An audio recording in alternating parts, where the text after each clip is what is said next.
Hello, everybody, and welcome back to another episode of Internet Friends, the show where three people who met on the internet almost 10 years ago sync up again on a weekend when we have nothing else better to do because we're millennials and, we don't do anything on a Saturday. Work. What do you Very mean? true.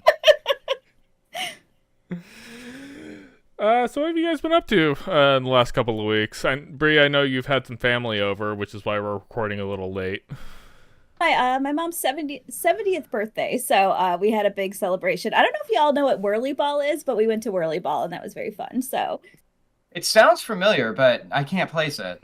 it's like bumper cars mixed with lacrosse. Oh. And so you literally just like are on these slow moving bumper cars and you have like a little scoop and there's a little ball and you're just trying to So it's like field points. hockey, but they added bumper cars to it. Correct. Yeah, it was my mom's idea. It was actually a riot. It was very fun. So and we There's been, actually like, managed to get all of us in one spot. It's nice.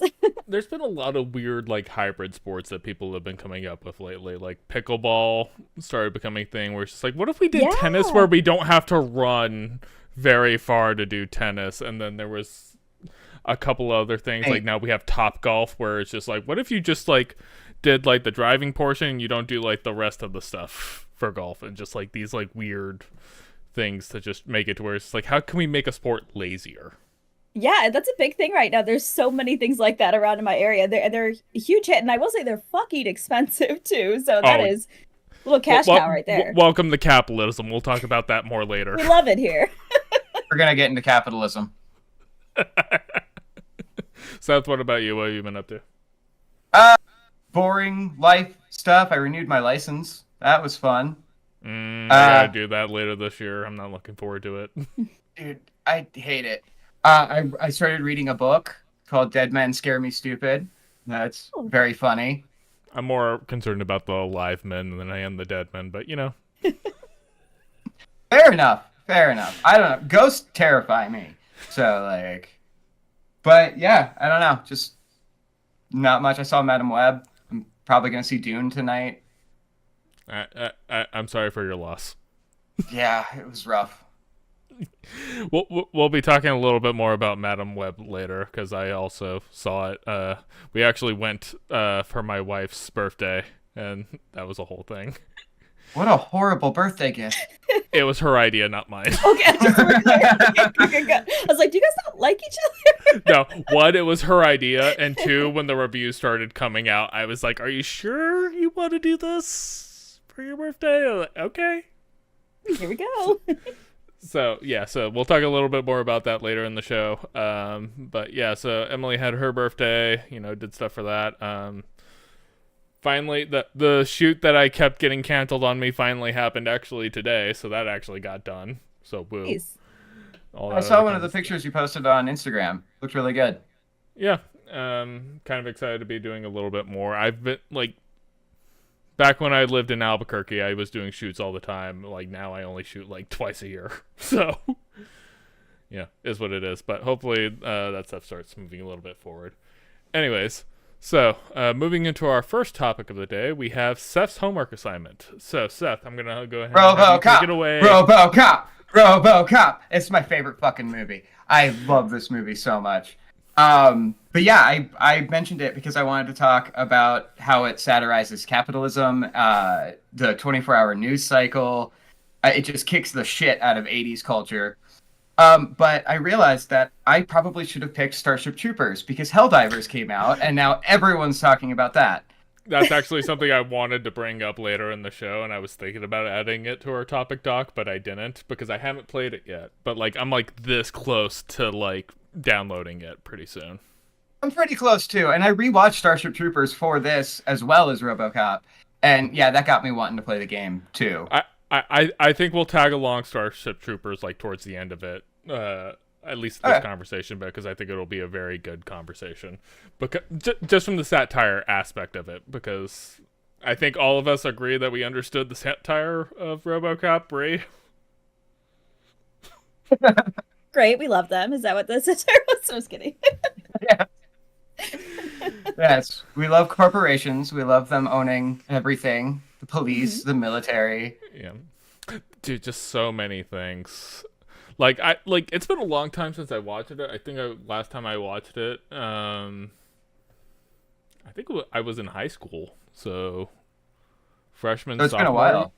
Yeah. Well, like the weird thing is, so like an interesting thing about RoboCop, for people who don't know, it came out in the 1980s, which was an interesting era for films because they had a very strict rating system. There was like Reagan era, which is very prevalent in the film when you watch it, but like this was a film that initially had an NC-17 rating when they first put it out, and specifically for the hyper violence, so they actually had to edit down the film to make it less violent. Which is wild because it's still so violent. It is violent. It is violent, but it's interesting because like I also watch it through the lens. It's just like, like, yeah, this was probably violent for its time, but I think of like other things that I've seen since then, and I'm just kind of like, it has that 80s camp to it. Mm-hmm. But they Everywhere. Yeah, they had to like basically edit it down to make it down to R rating so that they could actually get people to watch it. And, there's a lot of stuff kind of interesting about this politically from, again, the rating system, the Reagan era things, and specifically the commentary within the film. And the commentary has surprisingly aged like a fine wine. Like, it just... Unfortunately. Everything. Yeah. Oh my god. But like, even the Ed 209 being this piece of shit product that they're like, just push it out and we'll make money off of it, and then we can make a good one in a few years. So, Bree, what were your kind of initial thoughts? Because I know that you may have seen it before previously, but like it wasn't like fresh in your head when you had first watched it. I don't think I have seen it previously, to be honest with you. Just a super fun fact about me, I hate the 80s. I think the 80s are just the worst era. I think the music sucks. I think like just the attitude sucked. Like it's one of those like, I'm like, I don't know why people idolize the 80s so much. I'm like, everything sucked. The only people who liked the 80s were people who were, one, alive in the 80s, mm-hmm. and two, actually had money in the 80s. Correct. Everyone else Everything knows the 90s is where it's at. Because nobody had money in the 90s, and the people who lived And 9/11 hadn't happened yet. Yeah, exactly. And but no, like I agree with that more or less. Like it's really weird how like there's like this literal switch that happens in like 91, 92. We get into the grunge era. Mm-hmm. And like even if you're not a grunge person, like if you didn't like Nirvana or Alice in Chains or anything else like that, there's still significantly better music. Films had like kind of a better idea of what they were doing. I'll talk a little bit more about the cinematography later, but like it was like distinctly like a more mature era than the 80s were. 80s were very cartoony and campy at the time. Well, and a lot of the grunge. Yeah, no, I hate the 80s too. I'm right there with you, which is another reason I love this movie and how much it hates the 80s. True. But grunge was absolutely an answer to everything that had happened in the 80s. Yeah. And like this fake, everything's great mindset. Mm-hmm.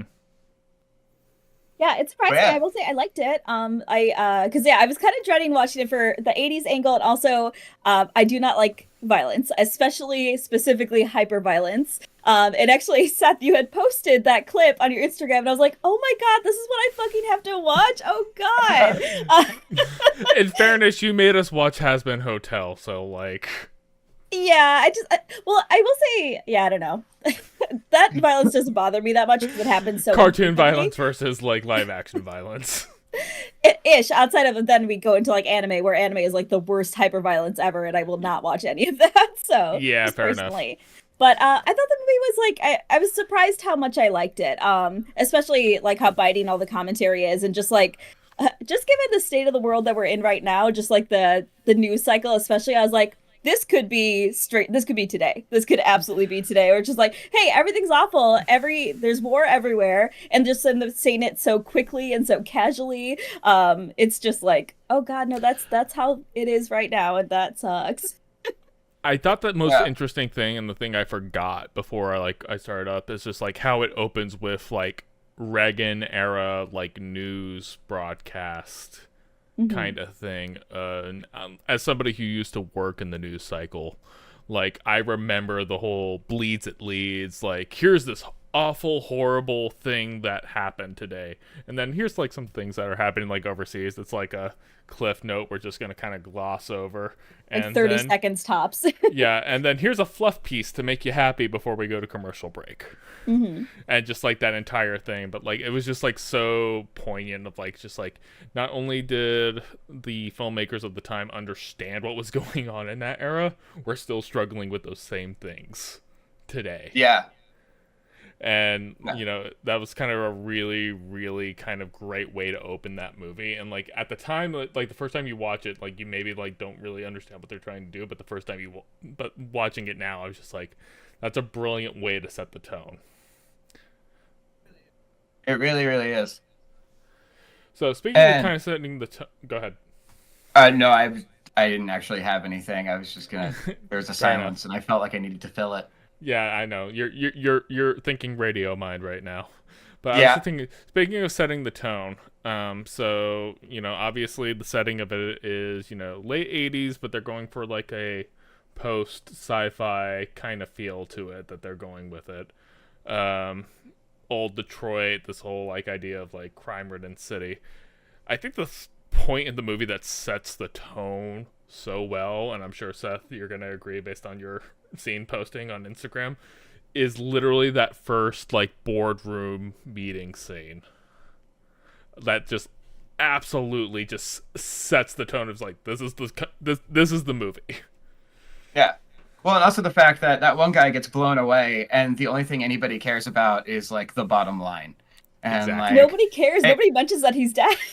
No. It's establishing who the villain is, because, you know, the first part of the movie you have, you know, all the kind of stuff of establishing the world and whatnot, but that scene specifically establishes it's like, okay, so like, yeah, crime-ridden city, cops are having a hard time and like whatnot, but it's just like, here are the villains of the movie. Is the for-profit corporation who do not give a shit about any of this except for the fact that there's money to be made. And very kind of specifically is, and this is like the most 80s part of the movie that is like campy and dumb and like makes you go like, what the fuck? How the hell do you bring a giant freaking mech into a boardroom for a demonstration? Up downstairs. We'll get to that part later. But like, you bring in a giant mech into a boardroom for a demonstration in front of like all like the big wigs and everything, and the thing is armed.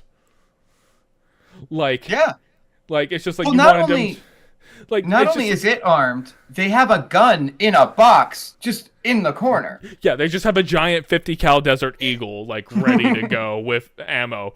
But like, it's just like, so they bring in Ed 209, which, by the way, loved how they used stop animation and just superimposed it into a scene. Like, again, I'm gonna gush a lot about like the filmmaking aspects of it because I think it's so good, especially for its era, especially in working in the limitations that it was. But like, so let me get this straight: you brought in a giant mech into a boardroom for a demonstration with high-powered, like, you know, probably 50 cal anti-tank like rounds ready to go. You didn't think of maybe it's just like, maybe we shouldn't put ammo in it for this demonstration? Yeah, let's do a dry run first. No. The old man needs to see that we can blow away a civilian. And it especially like establishes like the main villain in terms of like who's going to be the main bad guy as we go in. Like he does not give a shit about like this being used as like a police thing. He's like, how am I going to sell this to military? Because that's where the big dollars are. Yeah. Like, the police thing is just a like foot in the door thing. And so, which goes into like the commentary about like over militarization of police, which is like a huge thing that we could talk about. Yes. Very political thing we could talk about is the militarization of the police and cop cities sprouting up all over America right now. Yeah. It's not great. No, not whatsoever. There's a lot of things that you can kind of talk about with that. And especially like later in the movie where you see like OCP is like working with the crime mobs and making sure that they do have criminal syndicates, because again, you create demand so that you can provide supply. Mm-hmm. Well, and then it also gives a reason for them to build Delta City. Because it's like, hey, old Detroit's crime-riddled. No, let's throw the Ed 209s in there, clean it up, and then we can build this other thing. When in reality, they're pushing everyone out so that they can build this new city. Gentrification. Yay! I know I've benefited from it. Listen, criminals are not people, so it's fine. Oh yeah, no, so great. But like, no, like I think that scene very specifically is like such a great way of setting a tone and establishing a bad guy and making you kind of understand. It's just like, yeah, like let's be honest here. The people who are profiting are the bad guys.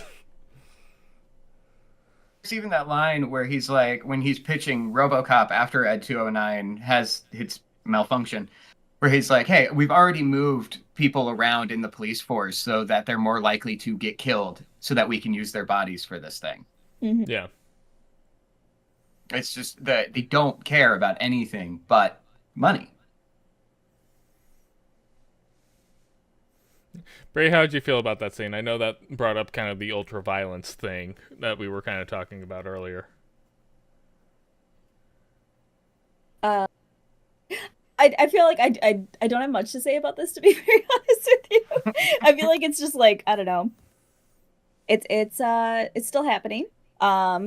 I will say it is interesting, which again I'm sure is probably part of the point, but I'm like how just cartoony all the villains are in this, because like I don't know, most crime, especially like in real Detroit, is like I don't know, it's just impoverished people being poor. So yeah, just a lot of what that crime is. Yeah, no, it was really funny. Like, you know, you have the character, I can't remember his name, but the one who was like spearheading the RoboCop program. Mm-hmm. And like the only reason he gives a shit about it is because it's his opportunity to move up. It's not about, you know, having a better police program. It's literally just for profit. And the first thing he does when he gets his promotion is just like, I'm having a bunch of models over with a bunch of cocaine, like at my house later. Like we all would.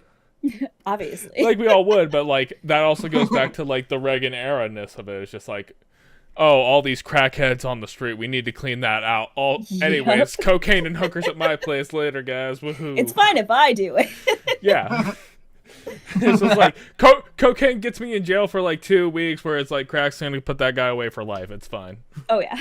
If it even gets him in jail. Because Yeah. he's just pay his way out. Well, and in this case, he got blown up, but that wasn't necessarily for That's justice true, yeah. reasons. No. That was for actually, overstepping. that was actually the scene that like I remember the most in my head from when I like saw it like years ago for the first time, was just like the cocaine and hooker scene. Yeah. I don't know why. Like I remember the boardroom scene and I remember that scene. Mm-hmm. Everything else was just a refresh. Yeah, those scenes always stood out. The one that really stood out for me was when the guy gets melted by toxic waste and then gets hit by a car and explodes. So fucking gross. See, that was the one I forgot about. I forgot that happened, and then it happened. I was just like, oh shit. Yeah, I love that moment. And then the car flips. But that goes back to like the thing I was talking about, where I love the cinematography of this movie, because it's all more or less practical effects. There's not like any really computer generated, like, yeah, you have the stop motion animation superimposed with the Ed 209 stuff, but like the stunts with the cars, the explosion at the gas station, like everything is basically more or less practical, like in camera filming. And it's just like really incredible, like what you can do with that kind of stuff. And it's like really funny because this is like considered to be a B movie for the time. It's not like considered to be like big budget blockbuster where like, you know, you have crazy cinematography, crazy choreography, everything else like that. It was like all very simple shots, but they were done very effectively. No, they like filmmaking though because of practical effects, to be honest with you. I think practical effects are like so gross. So like the melting phase, like it's so well done. It's fucking disgusting. Like I would rather CG because it's very clearly not real, but like I don't know, the practical effects are too good. and it makes me want to throw up. I mean, it got the reaction out of you that it was going for. Clearly, very visceral. Little trivia fact, just to fill space. The writers, when they submitted this movie to Paul Verhoeven, he started reading it, threw the script away because he was like, "This sucks." And then his wife pulled it out of the trash, read it, and was like, "No. There's a lot of really great satire here. You need to try this again." And that's why he made it. Yeah. It's a really interesting movie because, like, on every single level, it should not work, and yet 100%. somehow it does. Yeah, it's a cop, but it's a robot cop. What do you think? Like, it's just like sounds dumb. Yeah, I mean, because Got a this gun is also that goes in his leg. I mean, like, this is very much in, like, the era where, like, you had things like Terminator coming out and, like, Alien was coming out at the same kind of time. And so, like, that was kind of, like, very genre setting for, like, the action, mature R-rated type stuff. And obviously this one's a lot more camp and it's a lot more kind of, like, low budget, low brow. But somehow this one just resonates better just because of, like, how strong, like, the satire for the time was. And understanding of, like, what was going on in the era. Because, like, Terminator never touched on any of this stuff, really. It was just it's the 1980s, here's a girl who's out partying, and then all of a sudden she's running for her life. Or you have Alien where it's just like, we're all the way on the other side of the galaxy, just mining a planet, and all of a sudden we're being hunted. Like, it just seems so much more real despite being so much more lowbrow. And that's something that I love about Paul Verhoeven, is because you see it in Starship Troopers as well. He uses, like, schlocky cinematic language that works for the time to tell a much bigger, more layered story that you might not see on the first viewing. Right. It's also very interesting, thinking specifically about how Reagan era this is. Because I feel like commentary about, like, Reagan era politics has really kind of come full circle in the last 8 years. The Star Wars defense system gets name dropped in, like, the first 5 minutes. Yeah, it does. But, like, there's just kind of, like, so many things about this film. And, like, I kind of always say this stuff when it comes to politics, where it's just like everybody's like, we could talk about the MAGA movement, and it's just like, okay, so what exactly is the great thing you're trying to bring back? Because all the things that you're complaining about were things that were happening 10, 20, 30, 40 years ago. Like, all of this Trickle stuff down is working. I don't know what you mean, so... Is it? Any day now, it's gonna just trickle right on down. Hang on. I need to check my bank statement real quick. I think it's still at the level above us, and it's just Yes. it just needs a couple more years. You're just waiting for that golden shower to come in. How the hell did he pitch a pyramid scheme to the nation, and where we're all just like, yeah, totally. That could work, I guess. I mean, for everybody who does get stuck in an MLM, it's not surprising that there's people who still believe in it. True. Yeah. When I first moved out here near DC, there was a lot of MLMs going on, and some of them were, like, really just kind of, like, just obscene. And, like, they tried to, like, pitch themselves, like, they bought out office buildings to make themselves look legit. Like, they went all out. I've been desperate enough to, like, take job offerings from Craigslist. And yeah, you go into a legitimate looking office, and then you sit there, you start filling everything out, and at some point it hits you, oh, this is a fraud. This is fake. Yeah. I need to leave. Oh yeah, that straight up happened to me after I moved out here, and, like, I had just gotten fired from the cosmetic surgery center I was working at. And, like, I was just throwing my resume out and everything, and it was just like, oh, hey, come in for an interview. And I was like, yeah, okay, sure, why not? And then, like, came in, and, like, everybody was, like, more or less, like, college aged at best, and, like, there was not anybody over the age of 25, give or take. And I'm, like, looking around, and the guy who interviews me, I'm just, like, looking at it, just like, do you guys know this isn't real? This isn't a real job, you know that, right? I went up, once I had the realization at one of them, I walked up to the person at the front desk and I was like, yeah, you know what? I don't want the job anymore. And they were like, why? And I was like, cause this is a pyramid scheme. And they looked at me with this look of like, what? And I was like, yeah, bye. Honestly, my first the first red flag I should have caught on to was the fact that like the girl who called me about coming in for the interview and like was asking me, it's like, oh, so tell me about the background. I talked to him about like all the TV and video stuff that I had done and all the video production experience I had in like the last 5 years. She's like, oh my god, that's so cool. And I was just like, Okay. I mean, that was on my resume. They don't read those.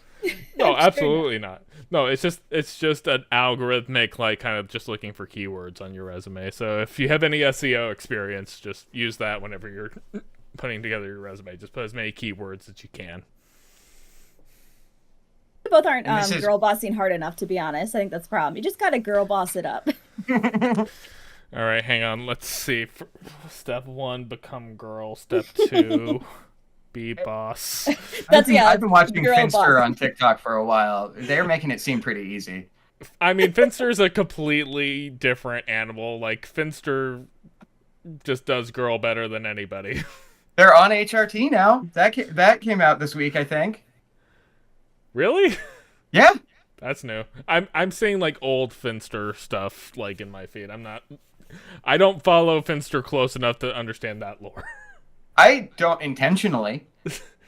Thanks, algorithms. Yep. Bree's Googling Finster. I sure am. I was like, who? This is one that you can keep safe search off for. So, all right. They were a very effeminate cis man who was then bullied by the internet during their streams to start doing femboy content. Okay. And that led them to start lean full in. Just lean full in and start experimenting with gender and their identity of gender, and now they've discovered that they are gender fluid. Interesting. Okay. Yeah. I love that for them. Yeah. No, the thing about it is just like every time I see Finster, I'm just kind of like, you know what? As long as you're having a good time, I'm happy for you. Yeah. Good time, not hurting anyone else. Perfect. Good. Yeah, that's all I ever ask. But like, I will say their sense of humor about the whole thing is always very refreshing because like that's, you know, they're putting themselves in a position where there's a lot of shit getting thrown their way, and that cannot be easy. Mm-hmm. No. So RoboCop. We got well off of that topic. So is RoboCop male, female, or non-binary? Let's discuss. Oh, in my dreams, he's all man. Underneath all that plating. That's another shot that looks fantastic is when he takes the thing off. Getting back to the practical effects and how the skin is stretched over the helmet. It just looks great. It's really good. It is really disturbing and gross, but it is really good. Yeah. It's very interesting how and I thought this when I was watching it. So like after they first kind of introduced RoboCop, like he's like in the police station, and they're gonna send him out on his first run. Of how like just by the book he is, like makes him a more effective police officer than when you send out actual police officers who are just, you know, human and have their own biases or, you know, flaws to say the least. Like he ended up in that situation with the woman being attacked, and like once that situation was over, the first thing he goes is just like, all right, you need to get to a rape crisis center right now. You just went very wrong. I will alert a crisis center and they'll be here for you or whatever. Yeah. Like he's just so cold but yeah, you're right. I don't have anything to add to that. Just following the basic procedure, whereas like, you know, I'm sure we've all dealt with police situations at some point where you're just like you're trying to basically just be like get out of it by appeasing humanity and not dealing with the system. As a people pleaser, yeah, it's every fucking day of my life. Oy. We live in such a great country. But here. Capitalism. So IVF, is that the next subject? I'm just kidding. Let's get right into it. So as soon as a test tube gets a egg and a sperm in it, that's now considered a legal child. Anyways. I I love that first episode. Aaron was like, "Oh, we're not gonna get too political here," and then I come swinging in with RoboCop. Like, You're like, let's fucking go. I knew what I signed up for. yeah, yeah. I haven't exactly not been political on the internet recently. Trust me, I'm aware. I believe the first episode I said, like, you guys say whatever the fuck you want. I'll deal with the consequences later. It's actually really funny. Emily's biologic father is a police chief in San Mateo, California. Oh, and wow. he saw the podcast and he was asking, it's like, oh, hey, what's Aaron doing here? And I was just like, don't have him watch it. Please. We don't need that. I'm going to say some shit. Brother-in-law is a cop too, and that's always very, very tricky. Like when we have family events, I'm just like, sorry, I have a lot of anti-cop stuff all over the place. I'm oh, look at those toes. Great job. Very great. Transition.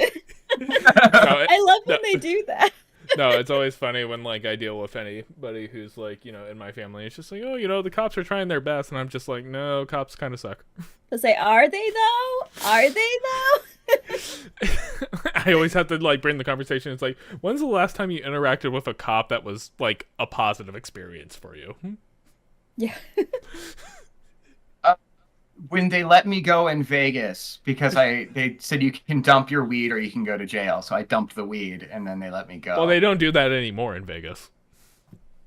True. But no, it's one of those things where, like, there's a reason certain people have certain attitudes about, you know, those with authority. Been shot at by cops. Of course I'm going to hate them. My mic stand literally just fell off. We're all coming from a place of privilege, but I'm like, I've had very few positive interactions with cops. I'm just gonna say this really, really briefly, but I was followed home by somebody in high school on a one-way street, and they kept going around. And when I called the cops about it, they're like, "Oh, well, they just probably had a crush on you." I was like, "Okay, well, they actively followed me." It was very much a boys will be boys type of thing. And even though the person got out of their car and followed me down an alley, no, it's just he just thought I was cute, so I should really calm down about it. I was like, oh, it's fun. You should take it as a compliment. It's totally fine. What the fuck? I know. And again, this is coming from a huge place of privilege, and I understand that I was probably not in that much danger, but still. I mean, but that's the thing, you don't know. Oh, for sure, for sure. You literally do not fucking know. Like, I have a neighbor who had a situation a few weeks back with an Uber driver who was, like, driving her back into the neighborhood, and, like, she was drinking, and so she ended up, like, you know, vomiting in the guy's car, and then, like, apparently he assaulted her right afterwards because of it. God. And I was just like, okay, did he drop you off at your apartment? Does he know your exact apartment number? Because otherwise, do I need to be patrolling outside your apartment for you? What's going on with that? Because, like, you don't know how people are going to be and react, but, like, yeah. Absolutely. Yeah, all those things should be taken seriously for sure, because you just never... I listen to enough true crime that it just takes one little incident for everything to go, you know... I mean, I've had more car accidents that I am happy to announce. None of them have been my fault, but every single time the people who I end up in the car accident, even though it's their fault, end up calling the cops. And I'm just like, you realize this isn't going to go well for you, right? Because okay, but fair, like, we are white. I hit a pedestrian once and the cops got called and they were like, he wasn't in the crosswalk, you're free to go. He full on came up onto the hood of my car, like, face against my windshield. And they were like, you're good, get out of here. Oh, Jesus Christ. No, but see, like, I've, like, been rear-ended or, like, had somebody, like, pull out in a parking space and, like, hit me, like, several times. And, like, they haven't been white. There was one instance where the guy didn't have insurance on him. Oof. And, like, there was one specific instance where it was, like, two ladies, and, like, you know, the woman who was driving was, like, very, like, sobbing emotional. I was like, hey, it's fine, I just need your insurance information, your registrations, and your license, and I'll get the claim put in. And the mom in the passenger seat was, like, yelling at me because I stopped. And I was just like, lady, a person decided to pull a U-turn, and I hit the brakes. Like, there was nothing else I could have done. Like, she's just like, you should have just gone. It's just like, no, that's not how this works. She calls the cops. There's a literal motorcade of like motorcycle cops that come to the scene, because assuming she probably dialed 911. She didn't probably dial the non-emergency number. Urgency, yeah. And then I don't know the non-emergency number. Every time I've had to use it, I call 911 and I'm like, hey, can you transfer me, please? I'm sorry. No.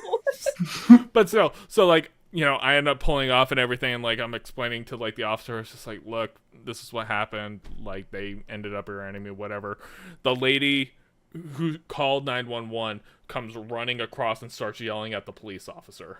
Oh my god. And I'm just like, lady, help yourself. They're not going to side with you. They have a happy-ass trigger finger. You do not want to yell at them. No, like, they're looking at me as the white guy. It's just like, oh, hi, how's it going, sir, and everything. It's like, they're looking at you, and they're just like, give me an excuse. Hey, that guy shot an acorn last week. You're both familiar with that video, right? What? No, Honestly, but I I don't can't. want to be. Okay, so it's I believe it's body cam footage. I haven't seen the original video, but I've heard a lot of people talking about it. A police officer is arresting someone, taking them back to their car. An acorn falls off the tree and hits his car. He turns, takes out his weapon, and unloads the entire magazine just into the air. Gets on his little walkie-talkie and goes, "Shots fired, backup requested, shots fired." Be hilarious if it wasn't deeply upsetting. Right? If it weren't a sign of everything else that's wrong with America right now, it would be so funny. Yup. Love it here. Yeah. So anyways, back to RoboCop. You know who wouldn't shoot at an acorn? RoboCop.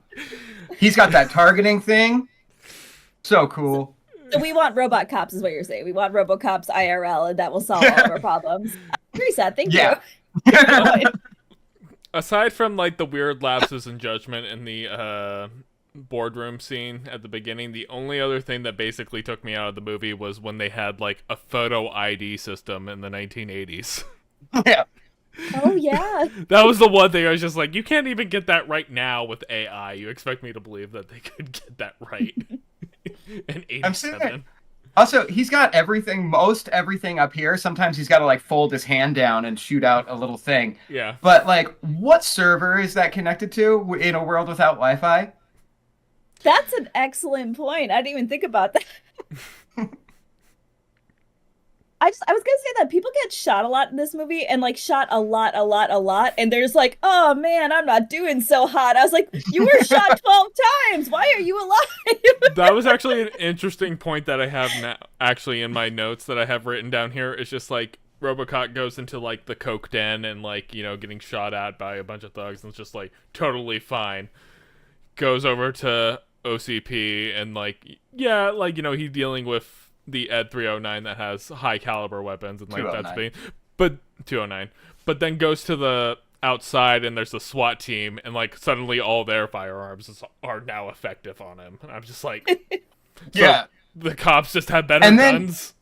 2 scenes later, Clarence and his whole team. Also, I love that one of the villains' names is Clarence. Villains' names is Clarence. You mean Red Foreman? Yeah. I had to look that up. That's the other like thing. It's just like, it's amazing watching Red Foreman just be Red Foreman, but like if he didn't have a family and settled down. Yes. But they need like anti-tank rifles to be able to fight RoboCop. Just 2 scenes later. Yeah. That's wild. I mean, I know they're wearing like bulletproof vests or whatever, but like even in the scene where he dies, he gets shot so many times, and then even his partner gets shot quite a lot at the end, and seems to be okay. I'm just like, you were shot again like 12 times. There's no way you're alive. Well, there's actually a really interesting with that. Like, I noticed it's just like the first half of the movie, it's actually kind of interesting how practical they are with firearms at the time.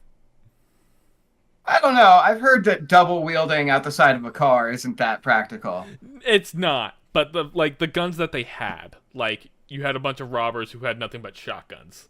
Like, oh, that's true. That they didn't go full sci-fi gun with it. Yeah, they didn't go full sci-fi gun, and like, you know, when the guy's robbing the convenience store, he has like an Uzi that he probably picked up like from a back alley dealer somewhere. Like, it's all pretty popular. And then once they introduce RoboCop and they give him his big, the Auto 9? Auto 9, like, then, like, it just basically goes full sci-fi with all the guns from there. There's just, like, Did I mention my favorite movie, and I know almost everything by name? You don't say. Yeah. But, yeah. But my favorite thing about, like, that specific scene with, like, where they have, like, the anti-tank rifles is, like, they're all, like, clearly, like, modeled after, like, 50 cal sniper rifles, but they're shooting them from the hip. Yeah. Like, I'm just like... when Clarence blows up the 6,000 sucks, he just, like, just right at the side, and then this huge explosion. Yeah, it's just kind of like this... It's always just so funny watching how, like, some of these movies just, like, portray, like, here's how firearms work. And it's always just so bad. Yeah. So I know nothing about that, so I'm like, okay, sure, that's how guns work. Yeah, I don't know very much about guns either, so... I know too much about guns, so... I have an uncle who thinks he's Rambo, that's why I know anything. Yeah, that's fair.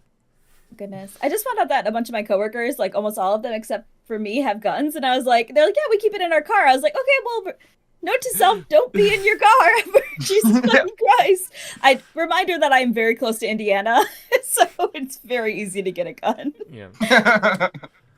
I mean, so that's also, like, another interesting thing about this movie, because, like, talking about how, like, the police department gets treated as more or less a profit center.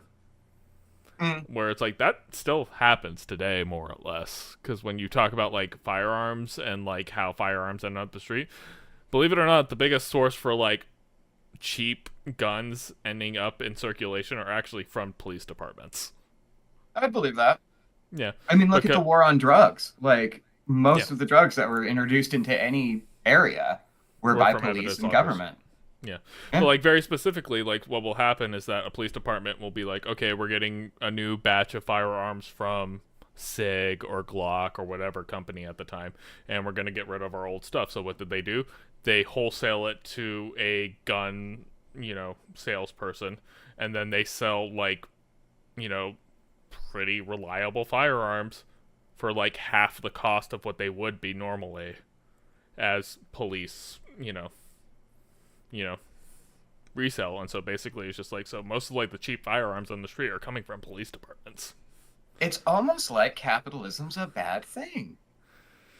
What? What do you mean? You're sounding like a socialist, Seth. Oh, I'm worse than that. And I know it's bad, so. How dare you?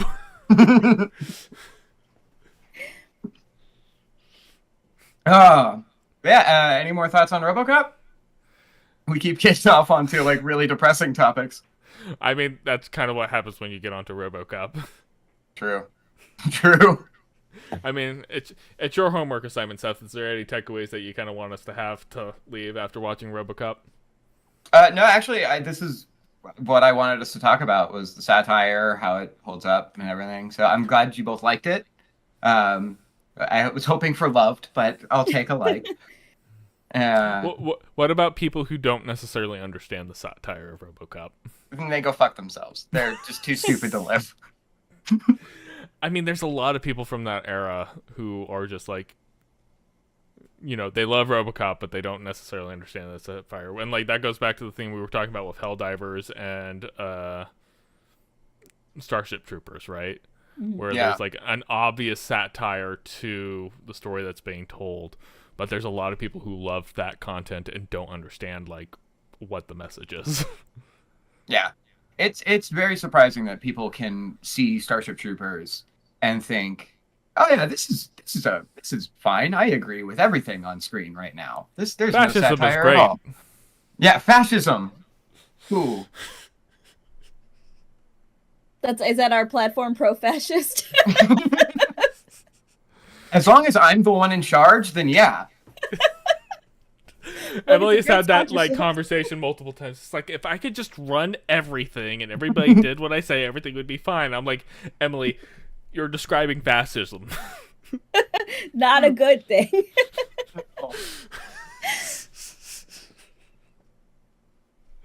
Batman makes it look great. It's not. And then when Frank Miller goes on to do other stuff and like does like really anti-Middle Eastern stuff, and we're all supposed to be shocked by it. Right. Oh God, Frank Miller. God. Frank Miller. That's a topic for another show. Yeah, that's a different episode. That's a topic for a completely different show. So Madam Web. Yes, Madam Web. Yeah, so moving on to the next topic. So, Madam Web came out from Sony Productions. This is their latest installment of we want to make sure we maintain our intellectual property of Spider-Man as long as we possibly can. Sony Pictures universe of Marvel movies? Because that's not a fucking mouthful to say at all.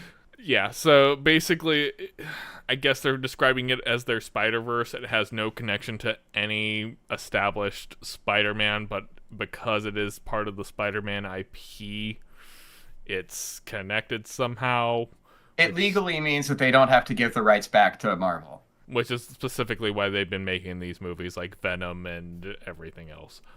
Regardless, so the movie came out starring Dakota Johnson and Sydney Sweeney and like a bunch of other people who, like, honestly I'd never heard of before in my life. I haven't heard of Sydney Sweeney, but I have friends who watch Euphoria, and that's... See, that I never watched Euphoria, so I have no idea who that person is. I hadn't either, so when someone was like, oh, that's Sydney Sweeney in Madam Web, I'm like, this is the person everyone says is a good actor? I don't think so. Not from what I've seen. We'll have a conversation about the acting a little bit. But anyway, so Emily specifically said she wanted to go see Madam Web for her birthday. We booked tickets at the Alamo Draft House, which is like the theater where you can, get food and drinks like inside the theater and everything whatnot, which was great because it means I could have ordered more, alcohol while watching the movie. So that was helpful. Fun fact, I met Doug Benson at an Alamo Draft House once. Nice. But no, so, but more or less reviews came out and basically it got universally panned as being a horrible movie. And what I will say after watching the movie is that I don't even know if that was actually a movie or not. That is a fair assessment. It was a collection of moving pictures, and I think there was sound sometimes. There was definitely talking.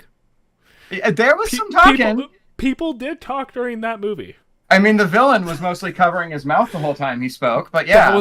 That was the worst ADR I've heard since so bad. It was awful. Bree's just like, what's going on right now? Because she's the we need to get to where we explain it. Because I am aware of that like I believe they dubbed over his lines or something. They dubbed over a lot of stuff, not just his lines. They dubbed over almost everything. How does almost that every happen? single one of the scenes. Because they were changing the movie as it was being made, I'm sure.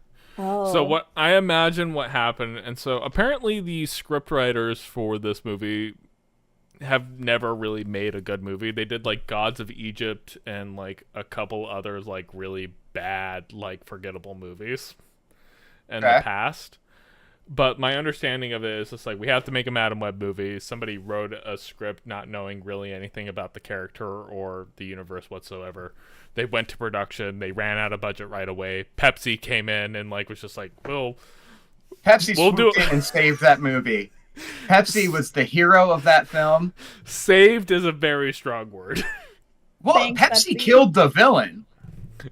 It killed the villain, but did it save the day? Yes, in my opinion, yes. I like a bad movie. I think they're fun to watch.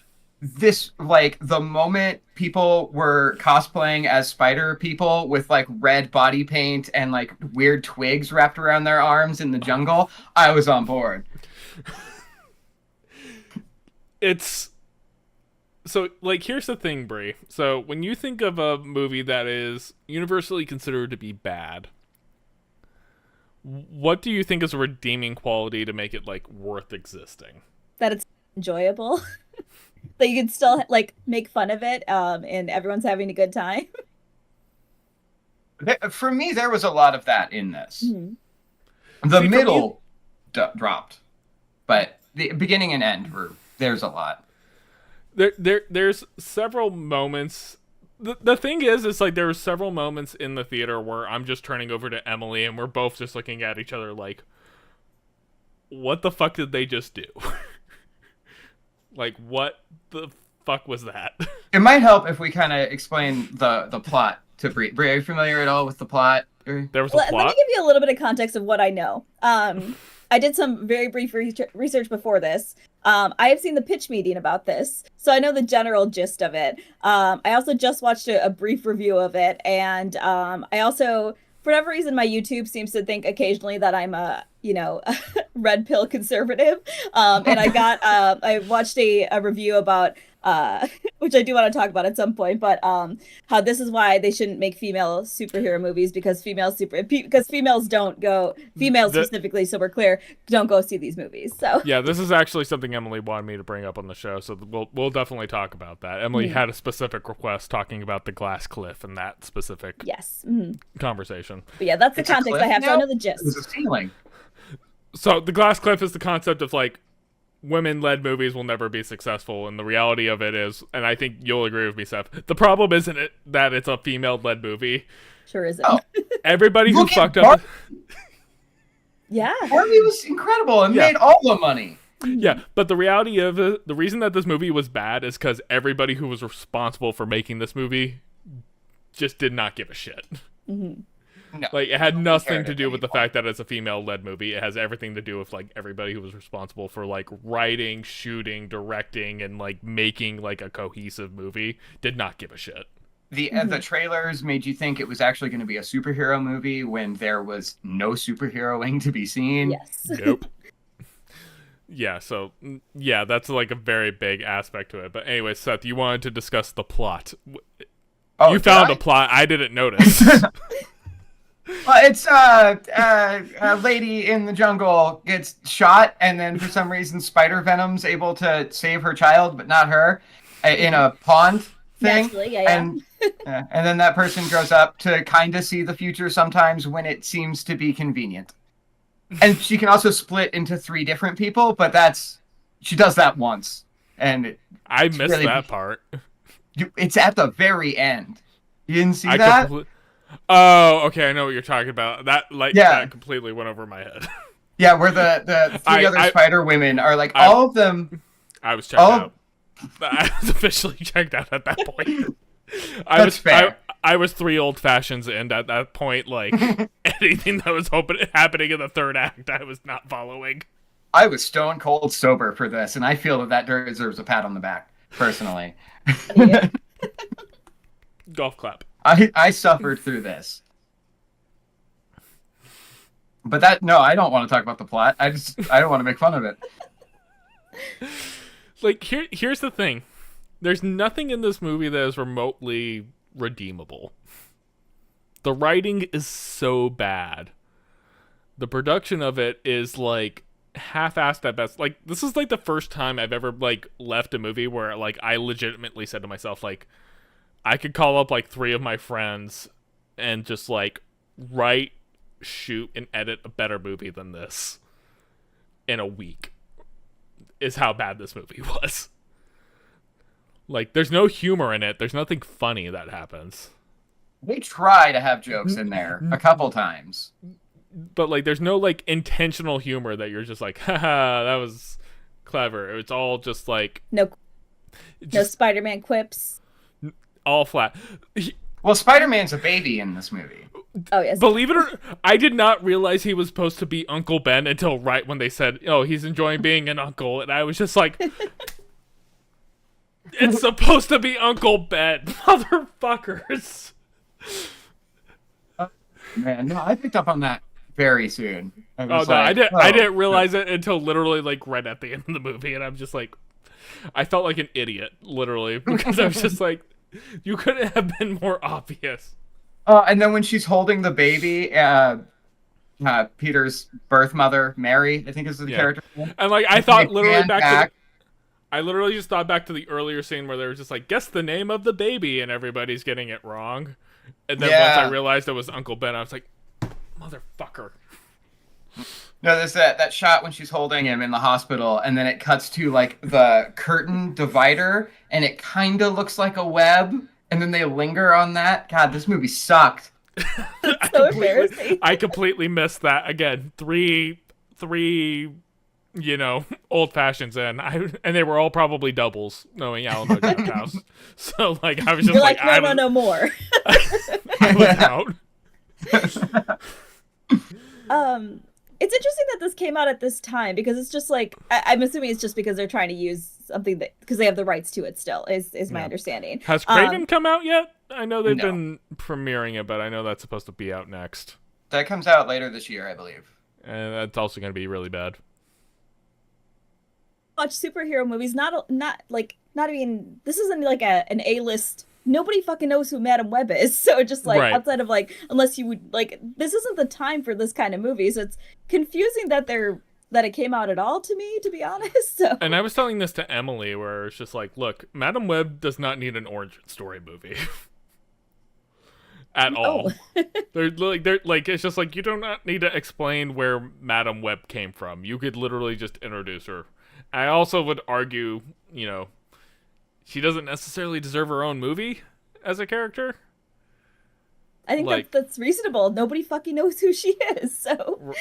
Right, like, she's a very interesting character. Like, I love her character, especially for anybody who watched, like, the Spider-Man cartoon on Fox back in the day, growing up, which I think was a lot of... Seth, I don't know about you, but that was my introduction to Spider-Man back in the day. That was mine as well. Yeah, like, and she's in there, and she works, and, like, she's a very mysterious kind of character, and, like, she has a role and everything to play, but, like, in terms of, like, I don't need you to, like, make a movie based in the mid-2000s to explain where she came from. I also love, like, all the, like, clear, like, imagery that they try to put in to make it establish that, like, this is, like, 2001 to 2004, but you're never abundantly clear what year this is supposed to be. I think they do say at one point that it's 2003 in an 80-yard line. Oh, good. I must, again, probably missed that, but, like, they have, like, the mural of Beyonce, like, in a random alley, and, like, the Pepsi cans that they have, like, are clearly, like, old labels that got, like, wrapped around, like, current cans. Yeah. I thought it was CGI cans, honestly. The Mountain Dew logo was bad. Yeah. Like, that was the first tell of just, like, them trying to establish a thing. It's just, like, it's a Mountain Dew can. And I'm just, like, I mean, that looks like the Mountain Dew can from, like, 20 years ago. It wasn't good. Nothing about this movie was good. On, like, a fun time. I'm glad I didn't go see it. But again, I had no interest in seeing it, so, Emily's going again with friends this week to go watch it. Yeah, the only reason I watched it was because curiosity got the better of me, but I didn't pay for it. No, I had a gift card. I had a gift card. Because someone else paid for it. Emily had already paid for the tickets before the review started coming out, and so, like, it was already die cast, but even I was just kind of like, Emily, are you sure you want to go see this? Like, the reviews are extraordinarily bad, and, like, she was like, no, it might just be campy bad, and, like, maybe there's, like, something fun about it, and then, like, we left, and she was just like, what the fuck was that movie? But it is ridiculous how every time a movie that the studio clearly doesn't give a shit about comes out and just happens to have women in it, the internet explodes with this. Like, well, see, it's the women that made it suck.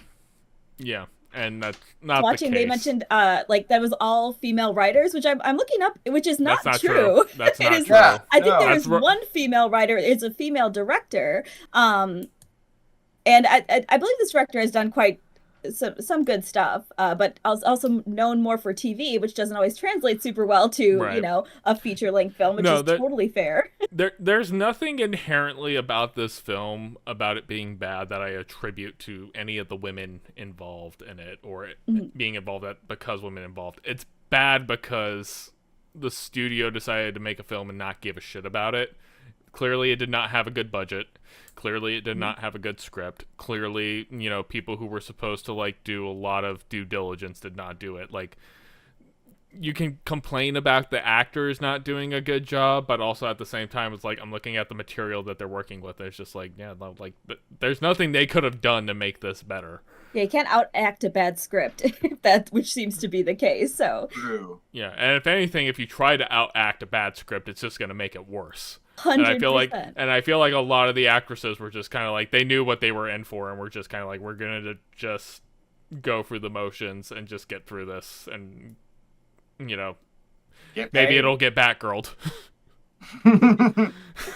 Well, and as the person responsible for canning Batgirl, I wish I could have worked at Sony and got this bin too, and just spared everybody. Thanks a lot, Aaron. But I mean, I feel like it might go without saying, but like it's frankly pretty fucking insulting that like they would even anticipate that's like, look, there's a woman in it. Go see this, women. Like, it's just like, okay, like I am a comic book fan. I definitely there's things that I would still like to see. Like, I would love to see like Big Barda. I would like to see like the Female Furies. Like, there's so many cool comic book related things that are female led that I would love to fucking see, but that's not the fucking movies they're making. They're making a fucking Madam Web movie, which nobody knows what that is. But the thing is, there has to be an actual concerted effort to make it good. Yes. Like, if you're going to make it just a throwaway piece of content just to make sure you maintain Spider-Man's IP, you're basically dooming it to fail.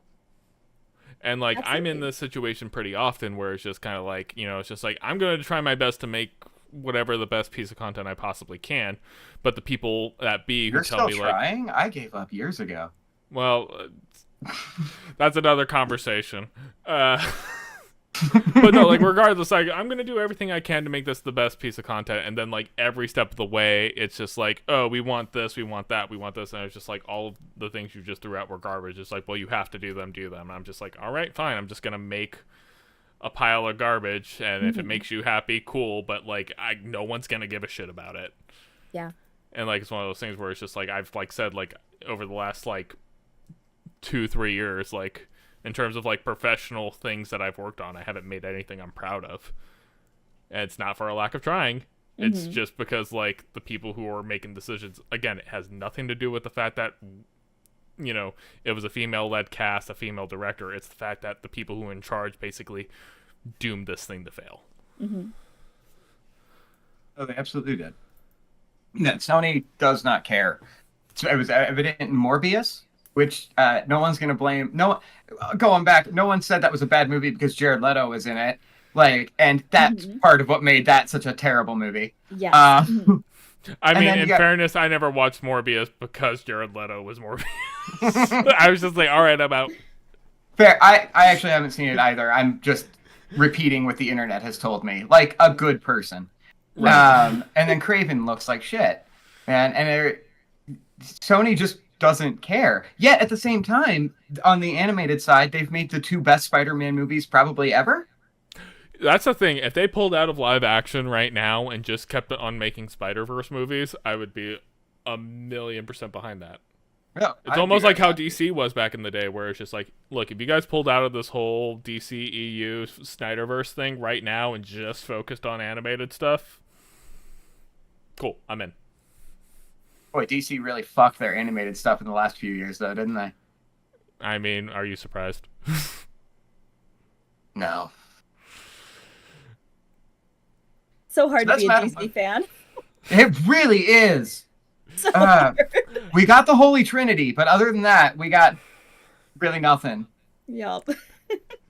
Look, as the Marvel fan in the room, all I can say is, like, look, we rode that wave, and it's just crashing now. Yeah, true. This sucks for everyone now, so nobody's happy. I think we established early on when we started the show that we were all just kind of like, it was fun while it lasted, and now let's just be bitter together. Yes. Yeah. Beautiful. Anyways, so that's our review of Madam Web. Bad movie because bad people decided that it was a good idea. And Bree, don't watch it. Women, it's all our fault. That's what I got out of this. Dang females. Why did you do this, Bree? That's why we brought you on here today. As a representative of all women. Oh, If we Lord. learned anything from Has Been Hotel, women are always the problem. Yes, you know what? That was the takeaway. That was definitely the message of that show. Yeah. I mean, it was did it. biblical, so like, who ate the apple? Yeah. True. You know what? You know? Facts. When you're right, you're right. Anyways, I gotta go. This is Bree's last episode. Is it even halfway through the show yet? Okay, well, we'll breeze through. So anyway, sticking with comic book movie news, we have the announcement recently for the latest Fantastic Four cast. Everybody's been kind of speculating on this for a while, especially since they started introducing multiverse and how they'll introduce the Fantastic Four cast into the MCU. The cast includes Vanessa Kirby as Susan Storm, who I have never heard of in my life, by the way. Neither had I. Apparently she's in the She doesn't even look familiar. She apparently she's in the Mission Impossible movies, which I have not seen a Mission Impossible movie since Mission Impossible 3, which was like in 2000. I haven't seen one since Emilio Estevez got his face stabbed in, and I was like, yeah, I'm done. Yeah. So she's playing Sue Storm, which it's just blonde woman, I guess. Okay, that's how we're casting. Joseph Quinn as Johnny Storm, who people will recognize from Stranger Things as Eddie, which, solid actor. I have no issue with that. Ebon Moss Batrach, I don't know if I'm pronouncing that right, but mostly known from his role as the bear in The Bear. He's the titular bear. He shows up in the suit and screams and starts knocking everything. My favorite part. I mean, that's pretty close to basically what he does in The Bear, but no, he's known as the cousin who's basically the one who was previously running the restaurant and whatnot. Have you guys seen The Bear? Oh, yeah. No, and I was about to say, like Vanessa Kirby, I have no pre-knowledge of this performance. He's actually a really good actor. I think he's a good choice for The Thing. But, so I didn't know how familiar you guys were out there. The Bear's a good show. I don't know if I necessarily recommend it, but it's good. I've only seen season 1 because it was only, that was all that was available in Canada at the time, so... Yeah. So I've only seen season 1 and, like, the first 2 episodes of season 2. But, Seth, it might be interesting for you. Yeah, I was about to say I was about to say I paid my way through my 20s working as a chef, so everyone I know from the food service industry has been like, watch The Bear, and I'm like, maybe. Yeah, I was about to say, as somebody who worked in food service previously, it might be an interesting watch for you because it's very much centered around like food industry culture specifically, and like, it has that thing of like somebody who used to work in high-end dining and the stress that comes with that, and then you go to like, hole in the walls mom and pop type shop and just as much chaos, just in a different way.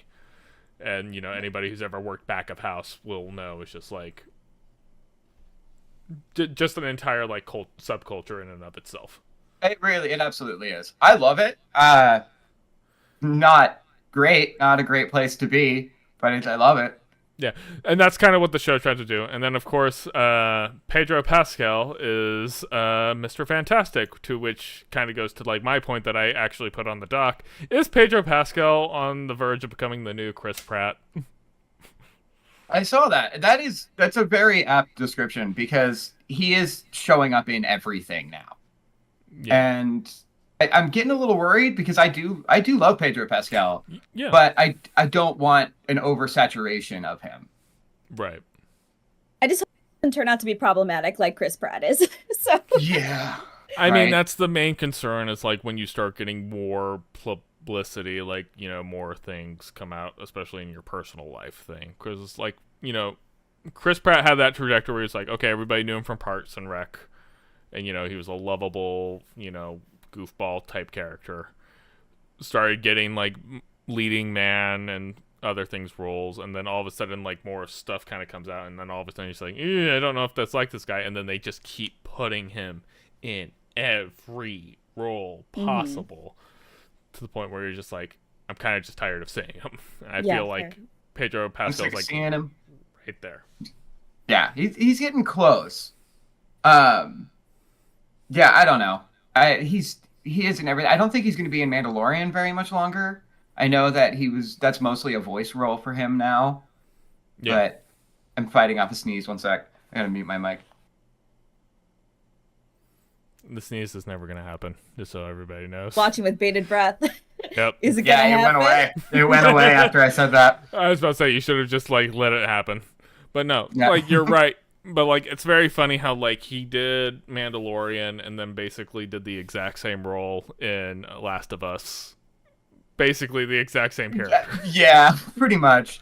I do love him in Last of Us. I really enjoyed that series. Yes. But you're right. It is very similar to Mando. But Yeah, Din Djarin. God, yeah, Star just- Wars characters have the worst names. They really do. But just like found father role, like, you know, traumatized, you know, badass character who's just like, yeah, I lost my daughter and now I'm willing to kill anybody if they just look at me funny type thing. Just, you know, same role as always. I haven't seen The Unbearable Weight of Massive Talent, but I know It's that he had... great. I believe it. I Yeah, just haven't I watched love it. it. I mean, when your pitch is just like Nick Cage plays Nick Cage, having to spend time with the biggest Nick Cage fan, I'm just like, that is the dumbest idea for a movie, and I really need to watch it. It is really good. It's hyper meta, and it's. Have either of you seen the movie Adaptation that also stars Nicolas Cage? That was the Movie Club movie back in the day. Oh, was it? Oh shit. It's very similar to that, where the movie ends up becoming about getting a story adapted. Right. Interesting. But no, I was interested, especially because like Nick Cage started having his recent comeback in the last few years, where he's like, he still just takes any role somebody offers him, but you notice that he was starting to take roles where it's just like he can show why he is as good of an actor as he is, and not just play a caricature. And somehow playing himself just seems like a perfect thing for him to do. Yeah. No, I really like that. And that wasn't my into Pedro. I saw him first on Game of Thrones, where he played... Right. I think that was his big break, because like after he did Game of Thrones, that's where he started. Yeah, but there was kind of a lull there, where he wasn't doing big roles. And then he kind of like snuck back up, you know. Yeah. And that was good, because he didn't... Like a lot of other Game of Thrones casts, like Emilia Clarke, immediately jumped into like big heavy hitter roles in movies that ended up being really bad. No, he didn't start playing a lead till Mandalorian. Mandalorian was his first like big lead role, I would say, and then he did Last of Us, and like he was a villain in Wonder Woman 87, which I never watched. Oh yeah. And then I remember thinking it was fun. I was very intoxicated watching it. So I have been told by other people that I am wrong. Fair enough. I mean, I didn't watch it because this is at the time where I'm just completely checked out. It was okay. And then he was in the Kingsman sequel, which I also didn't watch. Right, I have it, but I haven't watched it. I don't think I've seen that either. Yeah, so but again, he was never in a lead role really. But now we're starting to kind of get into this thing where it's just like he just seems to be in everything, and I'm just kind of like, maybe not. Yeah. I don't think he's a bad choice for Mr. Fantastic, but again, I also don't know what direction they're going with Fantastic Four at this point, because there's so many ways they can go with it, and like the only thing that makes sense in my mind is that they were always there, they just weren't active in that universe. Reboot of Fantastic Four. There's been quite a few of them in our lifetime. So there was the one in like the so the mid 2000s one with Chris Evans and Jessica Alba. Like I saw both of those. I was a kid, so like, you know, they were fun, but like I'm sure if I went back and watched them today, I'd be like, oof. And then there was a reboot that was just universally panned. Like that one. I might need to watch it again, but I'm like, I feel like I liked it more than most people did. But I also like Michael B. Jordan a lot, so like I feel like most people were just like, Michael B. Jordan is great. This movie is not. We love him. It's just interesting. And I don't know if we know this. Were those super successful movies? Either of those? Like, it's weird that they're rebooting it again. Well, I don't think Fantastic was. But I think the mid-2000 ones made a little bit of money. I think they did, but this was like pre-MCU, so like it wasn't the juggernaut that Marvel was at the time. But they did well. I know Rise of the Silver Surfer I think was not super successful. Galactus is a Again, cloud. I'm interested in why again. Yeah. I didn't even know this well, was no. happening. But that's a really good point, because like every time I hear something about Fantastic Four, I'm surprised, because I'm like, do people care about these characters? Because most people I know who like comics, when I ask them, it's like, yeah, I don't have a storyline I can recommend to you. So here's what I'll say. You guys are both DC people for the most part. Like that was kind of your guys' wheelhouse. When you talk to Marvel people, Fantastic Four is really big amongst Marvel fans. But I've never gotten that gist. Especially I've never gotten that either. Especially older Marvel fans, especially like because that was kind of the big thing. Because like back in the day, it was always Fantastic Four, Spider-Man, and X-Man. Were like were the big like 3 comics at the time. Like Avengers more or less were all their B-list characters, and the only reason that they became as big as they were was because those were the only things that Marvel still had control over when they started making those movies. I think there was a headline at the time when they announced the MCU that went like, Marvel is rolling out the B team or something like that. Yeah. But like Marvel was Avengers were never like the main people of it. Like Captain America was kind of a campy, jokey character for the most part. Iron Man was like a cool character that showed up every now and again, but he wasn't like a mainstay. Like as a matter of fact, like literally Iron Man's main villain became Doctor Doom, which was Fantastic Four's main villain. Oh yeah. Like that's how much that was. And so, but yeah, so like Fantastic Four was like big amongst older Marvel heads, but like not necessarily younger audiences. And I feel like they maybe have fallen out of favor, especially with how bad the last one did. And so, but like now this is like the update that they're doing within Marvel Universe now that Marvel owns Fox and they can do that stuff now. The ultimate edge, because I'm like, who are these movies for? Is kind of what I'm interested in, because I'm just like, I just don't understand who they're trying to appeal to anymore. I think that's the question that DC and Marvel are both trying to answer, especially in a post-Endgame world of just like, what do we do now? And they haven't really gotten it figured out yet. Well, and to speak to the who is it for, I've heard a lot of people saying that like since the art looks so like retro 60s, that this movie is going to be based in the 60s. Could that also be a sign that most Fantastic Four fans are of that older generation? And I think that's where that direction is going to go. We're now making boomer content, guys. Let's go. Yeah, that's what we need. We're going full Harley Davidson. We're only making stuff for the people who are about to die. Yeah, Gibson guitars over here. They're the only ones with money, I suppose. So I guess that's not a bad angle to go. I had that. Don't have money. So. I had that conversation.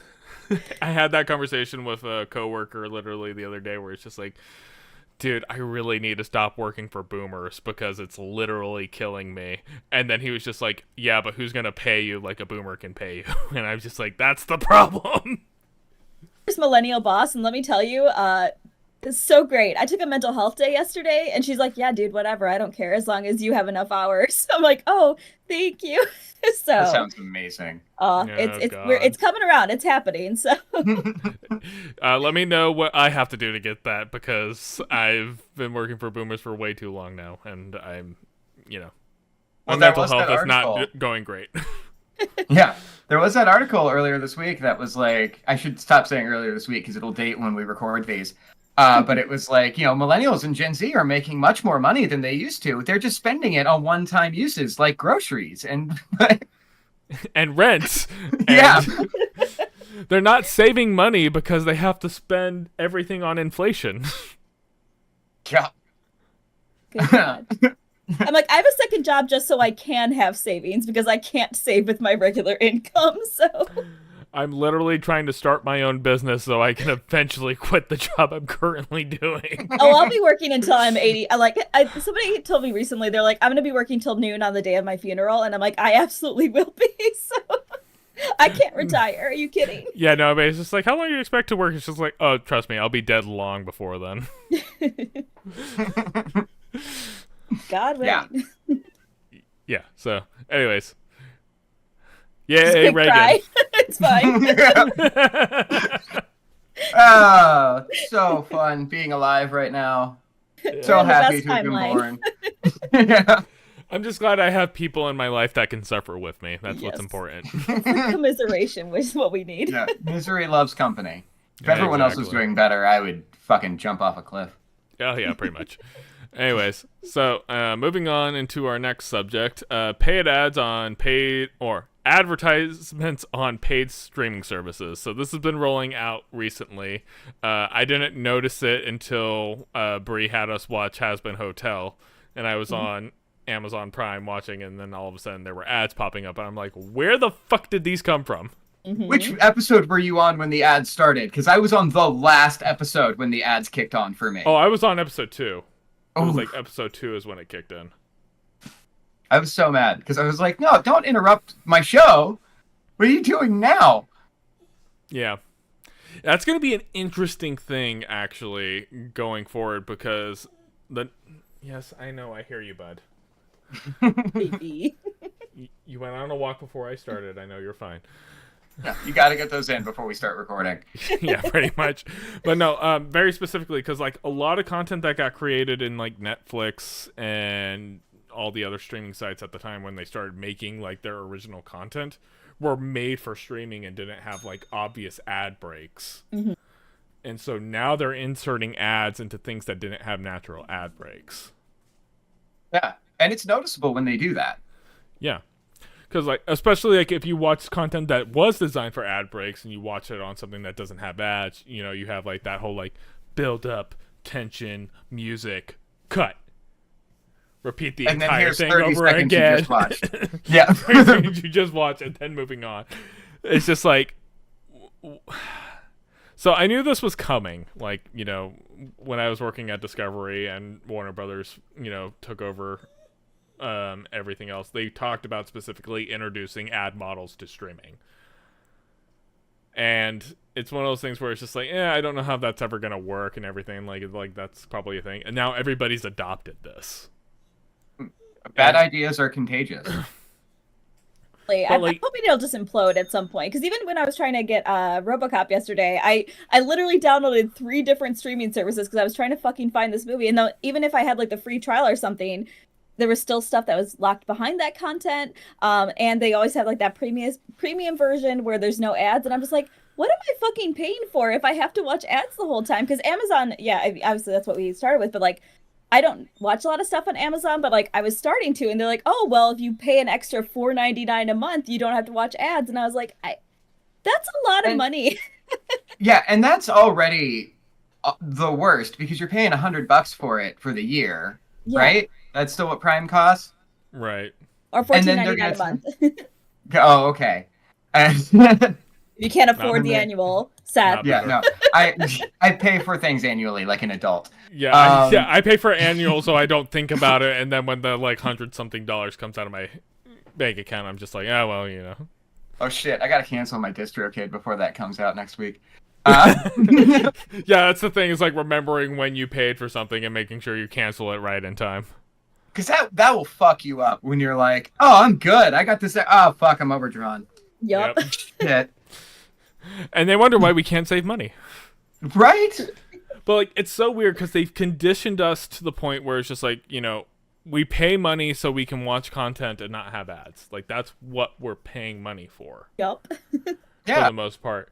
And now, like, now that they're in the position where it's just like, okay, we can't just keep spending money on content and everything else. Their solution is like, all right, time to introduce ads. And ads have incredibly ruined the viewer experience. And I think a lot of people are going to just jump. Especially when, like... I'm watching shit. Yeah. But, like, a lot of cable providers now offer... Like, I think Dish Network has the Hopper. I think they still have that, where it just automatically skips the ads for you on anything you've recorded. Yeah, I remember that from back in the day. So, like, and, you know, with DVRs and stuff, I can see somebody being like, well, I'd rather just pay for a bunch of channels and be able to skip the commercials whenever I want. than Because pay that's for a what you bunch of used. streaming services. Because that's what you used to do. You would used to watch a channel, and then when it turned to ad break, you would switch to a different channel and watch something else, and then just jump between them. Especially if you were just like finding something just to watch for the sake of watching it, and not necessarily being invested in the next thing. And hey, companies are looking for that second screen experience, right? They know you're on your phone. So they want that. They want just something you can throw on in the background. I think the over monetization thing is just like capitalism. Great, we love it. Name Yes, of this yes, episode. Everybody loves capitalism. That's the name of this episode.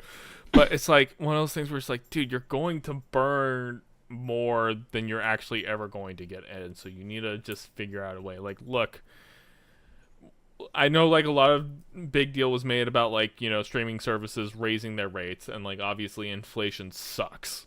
Like we all hate it, but like we have all basically conditioned, and I think the overwhelming consensus is like we're tired of seeing ads.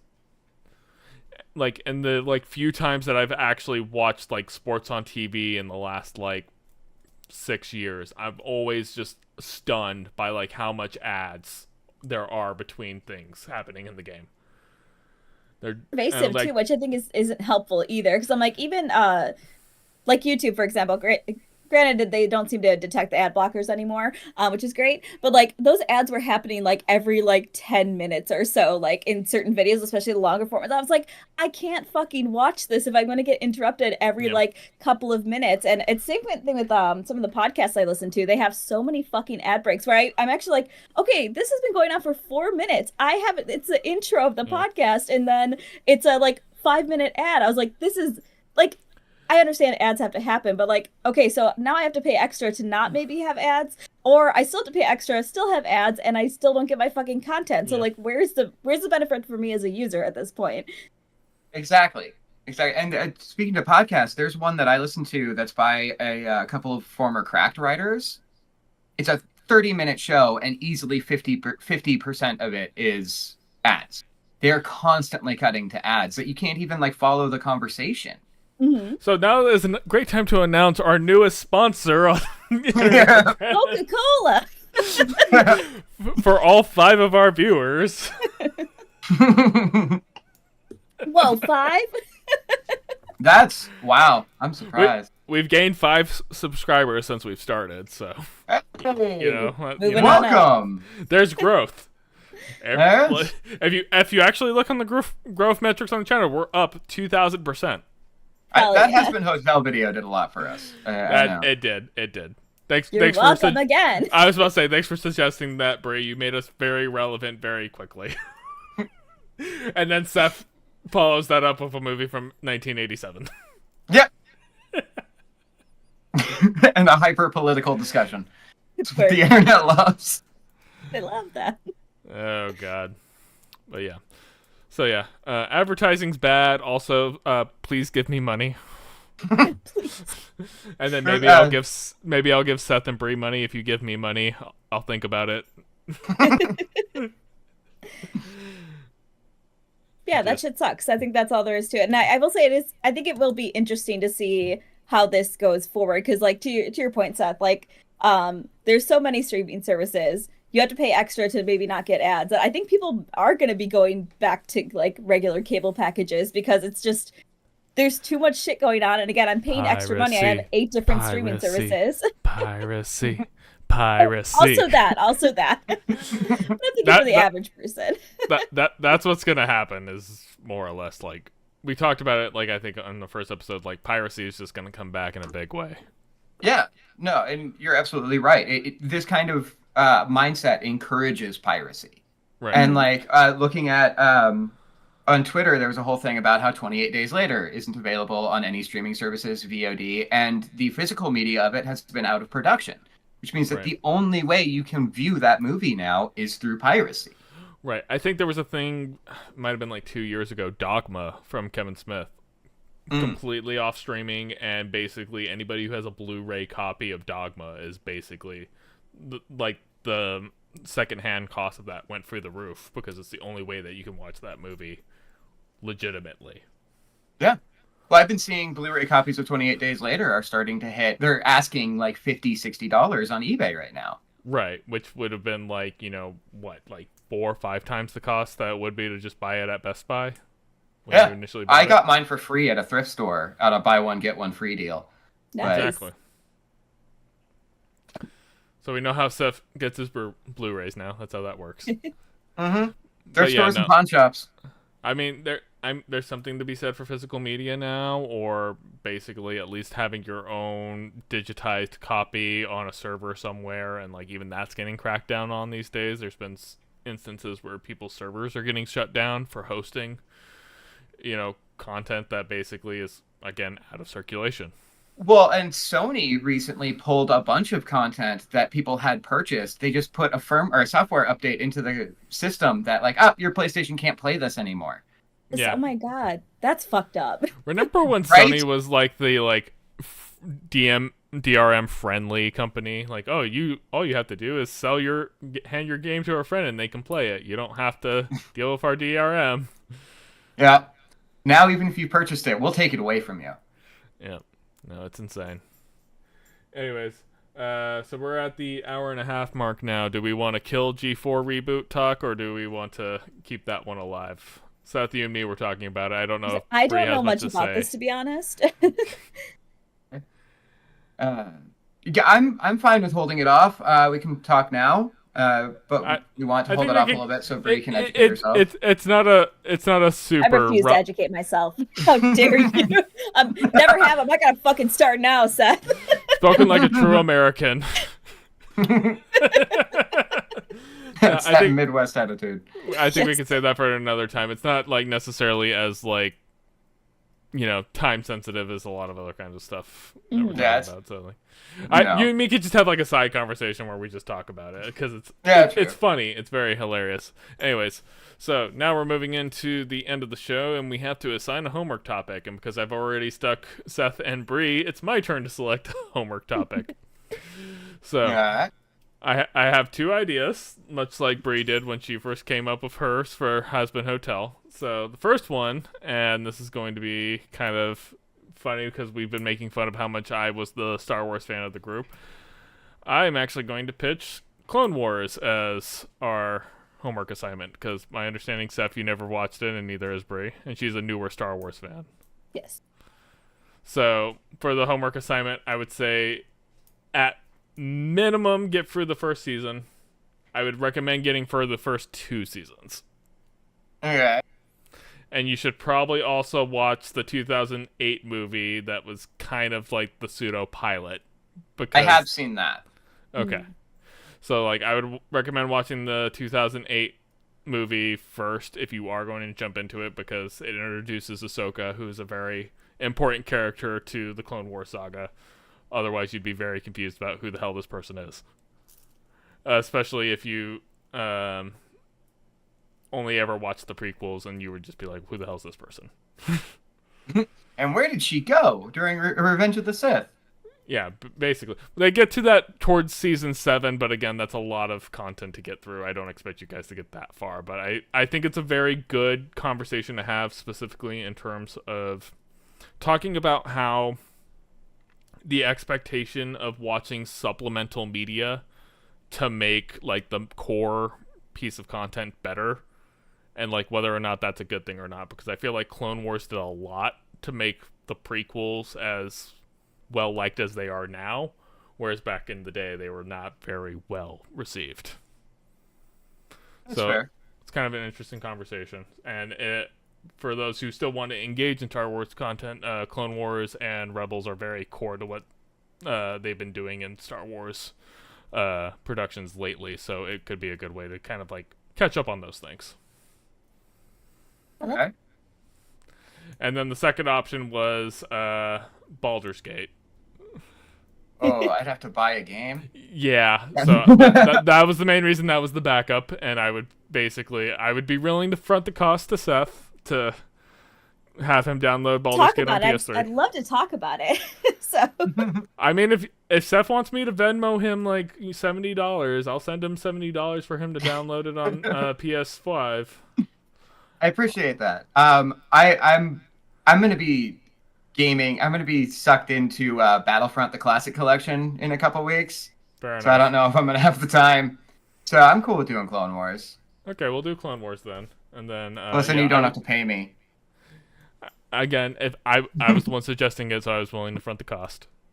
I appreciate that. But no, yeah, we'll do Clone Wars. Like I said, I would recommend at least getting through the first 2 seasons, and then Bree, definitely watch the 2008 movie before you watch the series, just to get the added context. First. Okay, cool. Did you ever get through the prequels? I know you're a more recent Star Wars watcher than we are. So I, if y'all remember, I watched them. I did the Machete Method. So you watched 4, 5, 2, 3, 6. Yeah. I'm pretty sure that's how it goes. So I've actually never ever seen episode 1. So, but it's mostly because the Machete Method cuts it out because it actually doesn't give you any new information. The only thing you're missing is Darth Maul and I think one other character that are not that. So so later in Clone Wars, Darth Maul is going to be a little bit more important. Okay. So I'm not going to tell you to watch episode 1, but if you want to. Okay. Honestly, you could just watch the fight scene at the end between him and Obi-Wan, and you basically. In fairness, like Darth Maul's not a significant character in episode 1, but like he does show up in Clone Wars. As long as you understand, it's just like, oh yeah, this guy got quote unquote killed. Okay. At the end of that movie, that's kind of basically the most all you need to know. Perfect. But so yeah, so cool. So yeah, that's my homework assignment, and that is pretty much it for our episode. Appreciate everybody showing up. I am TCK Media on most platforms. Seth is Seth23 on TikTok. We got Raccoonaloon as Bree on Twitch, assuming she ever does Twitch again. Instagram. I have an Instagram now. Oh, you have an Instagram now. Okay, well now I have to go follow you. Great. Thanks for giving me homework, Bree. Now I have to tag you and everything as well. You're welcome. It's more to remember. I might slow down on the posting of the clips just because, you know, some hit, some don't, so I think I'm just going to be a little bit more picky of like the good ones. But and not to mention I'm trying to do more stuff in between. But regardless, thanks everybody for joining us, and we'll see you guys all next time. Bye.